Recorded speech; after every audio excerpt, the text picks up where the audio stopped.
The 2001 legislature passed a law that allowed us the opportunity to create a banded crab trap removal program. And the problem was that there's no salvage laws in Texas. You can't just go out and pick a abandoned crab trap and remove it from the bay. It's somebody's property. Game wardens would go out and could remove them for illegal fishing. But, to spend that much time and effort, removing these crab traps was just too much. And largely it was being done on the middle Texas coast, San Antonio Bay and such. But so they would have little volunteer kind of groups get together once a year, remove crab traps, but it had to be a game warden there. And say we could remove this because it didn't have, float or tags or whatever.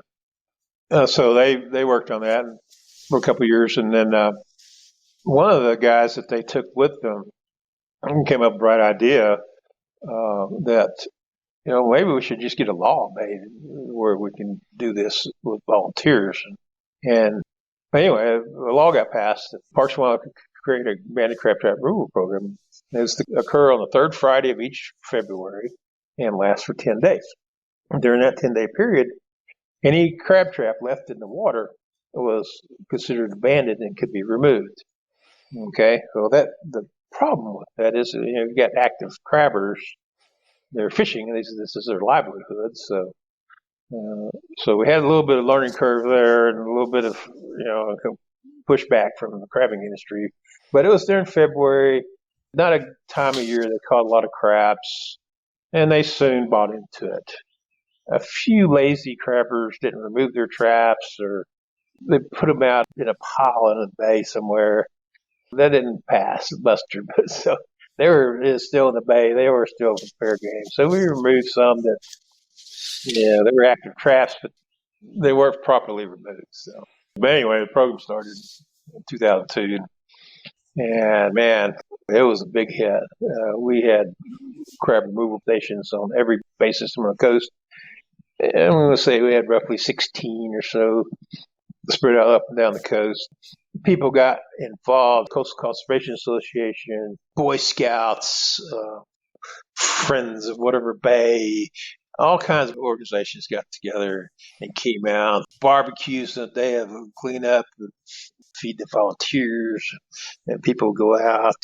And I think that first year we removed 3,020 traps, way above our expectations. And I forget how many volunteers we had, 600 or something like that. And that's with 400 boats, And today, they've removed over 40,000 traps on the Texas coast.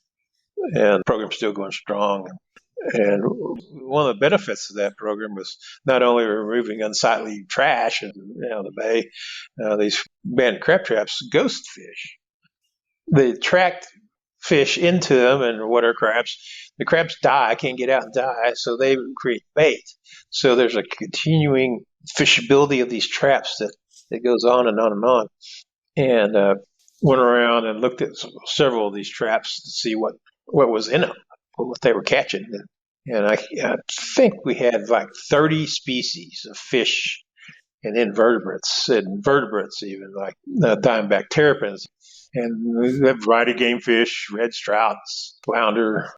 There was at least 2 otter, one skull and one dead animal found in them, all kinds of stuff. Pretty much what you find in the bay would get caught in those things. We extrapolated what one trap kill over the course of 1 year, and the numbers were astronomical. So removing these traps not only served a kind of a trash removal program, but also served as a conservation effort to reduce this ghost fishing, this waste of these other important species. So we were happy about that. I ran that program for 14 years till I retired. So that's one of the things I was proud of being involved in. So.